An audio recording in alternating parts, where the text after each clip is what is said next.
الحمد للہ وحدہ لا شریک لہ والصلاة والسلام علی من لا نبی بعد وعلی آلہ وصحابہ الذین اوفوا عہدہ عن علی بن ابی طالب رضی اللہ عنہ قال قال رسول اللہ صلی اللہ علیہ وسلم اذا كانت لیلۃ النصف من الشعبان اذا كانت لیلۃ النصف من شعبان فقوموا لیلها وصوموا نہارها او کما قال 15 شعبان جس کو لیلۃ البراءت اور شب براءت کہا جاتا ہے، احادیث میں شعبان کی اہمیت ہے اس اعتبار سے کہ رسول اکرم صلی اللہ علیہ وسلم رمضان المبارک کے علاوہ سب سے زیادہ جو روزے رکھتے وہ شعبان میں رکھتے تھے۔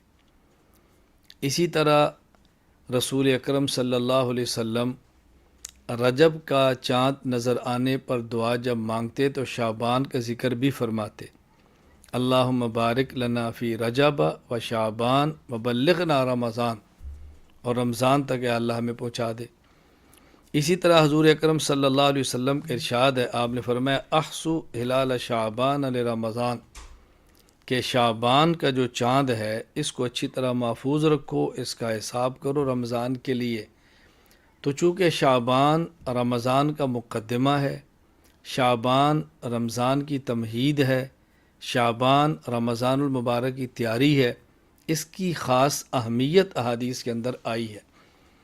پھر شعبان میں 15 شعبان یعنی 15ویں رات، اس کو لیلۃ البراءت کہا جاتا ہے عربی میں، اور ہمارے اس کو شب براءت کہتے ہیں۔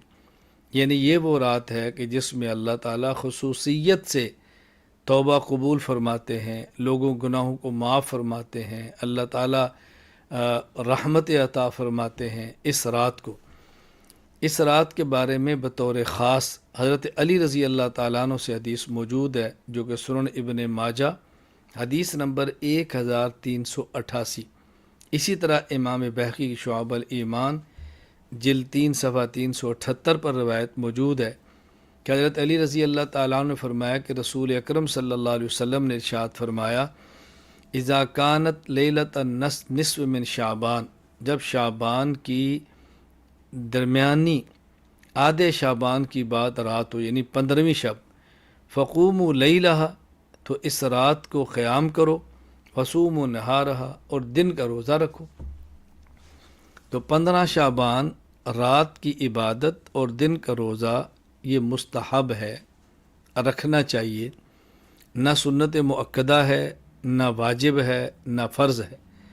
اگر کوئی شخص اس دن کا روزہ نہ رکھے اور 15 شعبان کی شب کا قیام نہ کرے، کوئی اس پر ملامت نہیں، کوئی اس پر نکیر نہیں، کوئی اس پر اعتراض نہیں۔ اگر کوئی رکھتا ہے تو بہت اچھا کرتا ہے، لیکن اس رات کو قیام اجتماعی کرنا، نوافل کی جماعت کرانا، باقاعدہ تداعی کر کے لوگوں کو دعوت دینا، یہ مناسب نہیں۔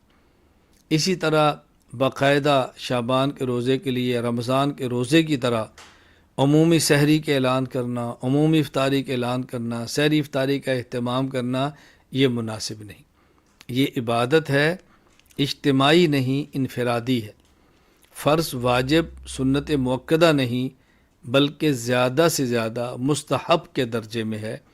اگر کوئی کرتا ہے تو بہت اچھی بات ہے۔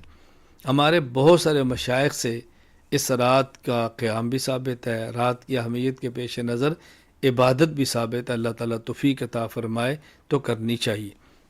ہاں، ایک بات کا بطور خاص خیال رکھیں کہ بعض لوگ وہ ہیں جن کے بارے میں رسول اکرم صلی اللہ علیہ وسلم کا ارشاد ہے کہ ان کی اس رات بھی مغفرت نہیں ہوتی۔ ہمیں اس سے بچنا ہے کہ ہم اس فہرست کے اندر شامل نہ ہوں۔ یہ حدیث شعب الایمان للبیہقی کے اندر موجود ہے، حدیث نمبر 3556۔ الترغیب و ترہیب کے اندر موجود ہے، حدیث نمبر 1547، کہ نبی کریم صلی اللہ علیہ وسلم فرماتے ہیں جبرائیل میرے پاس آئے، اتانی جبرائیل علیہ السلام، فقال هذه اللیلۃ لیلۃ النصف من شعبان، یہ شعبان کی درمیانی شب ہے یعنی 15ویں شب ہے، وَلِلَّهِ فِيهَا عُتَقَاءُ مِنَ النَّارِ، بعدد شعور غنم کلب، بنی کلب کی بکریوں کے بالوں کے برابر، یعنی بہت بڑی تعداد میں اللہ تعالیٰ جہنم سے لوگوں کو آزادی کا فیصلہ فرماتے ہیں۔ لیکن لا ينظر اللہ فیہا الی مشرک و الی مشاجح ولا الی قاطع رحم ولا الی مسبل ولا الی عاقل لوالدی ولا الی مدمن خمر۔ یہ 6 لوگ ایسے ہیں کہ جن کی طرف اللہ تعالیٰ رحمت کی نظر سے نہیں دیکھتے۔ نمبر 1 مشرک، نمبر 2 کینہ رکھنے والا، نمبر 2 رشتہ داروں سے تعلقات کو ختم کرنے والا، نمبر 4 شلوار ٹخنوں سے نیچے رکھنے والا، نمبر 5 والدین کی نافرمانی کرنے والا، نمبر 6 شراب کا عادی۔ اللہ تعالی ہماری حفاظت فرمائے۔ کس قدر افسوس کی بات ہے، کس قدر دکھ کی بات ہے، محرومی کی بات ہے کہ اس رات بھی انسان اللہ تعالیٰ کی نظر رحمت سے محروم ہو جائے اور انسان کی مغفرت نہ ہو سکے۔ اس لیے ہمیں اہتمام کرنا ہے، ہم شرک سے توبہ کریں، کینے اور بغض سے توبہ کریں، قطع تعلق سے توبہ کریں، شلوار ٹخنے نیچے رکھنے سے توبہ کریں، والدین کی نافرمانی کرنے سے توبہ کریں، شراب پینے سے توبہ کریں۔ اگر کوئی شخص اس گناہ کے اندر ملوث ہے، توبہ کر لے، آئندہ اس گناہ کو نہ کرنے کا فیصلہ کر لے، سچی پکی توبہ کرے۔ بہرحال میری گفتگو کا خلاصہ یہ ہے، 15 شعبان شب براءت، لیلۃ البراءت کی رات عبادت بھی کر سکتے ہیں، 15 شعبان کو روزہ بھی رکھ سکتے ہیں۔ نہ تو اجتماعی عبادات کا اہتمام کریں، اجتماعی کا معنی کہ باقاعدہ اعلان کریں، تداعی کریں، اشتہار چھپا کے جمع کریں، انفرادی عبادت ہے۔ ہاں اگر اتفاقاً کچھ لوگ جمع ہو گئے ہیں، آپ نے تلاوت بیٹھ کے کر لی ہے، ذکر کر لیا ہے، اللہ کا نام لے لیا ہے، بیان ہو گیا ہے، سن لیا، تو اس میں کوئی حرج نہیں ہے۔ ہاں لوگوں کو جمع کر کے بیان کرنا، سمجھانا، یہ ایک الگ چیز ہے۔ تو عبادت کرنے میں حرج نہیں ہے، مستحب ہے، کرنی چاہیے، لیکن اس کو ضروری نہ سمجھیں، خاص کھانے نہ پکائیں، اور جو عبادت کا اہتمام نہیں کرتا اس کو مجرم نہ سمجھیں، غلط نگاہ سے نہ دیکھیں، اور توبہ کا بہت زیادہ اہتمام کریں۔ اللہ تعالی ہمیں اس رات کا اہتمام، اللہ تعالیٰ اس رات کی عبادت، اس رات کا قیام کرنے کی توفیق دے، اور اللہ تعالیٰ 15 شعبان کے روزے کی توفیق عطا فرمائے۔ ہاں یہ کر لیں کہ سب سے بہترین بات عشاء کی نماز جماعت کے ساتھ پڑھیں، اس کے بعد کوئی گناہ نہ کریں، کچھ تلاوت کریں، ذکر کریں اور سو جائیں۔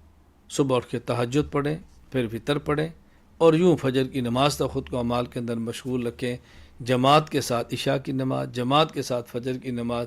انشاءاللہ اللہ تعالیٰ کی ذات سے امید ہے اللہ تعالیٰ پوری رات اجر اور عبادت کے اندر شمار فرمائیں گے۔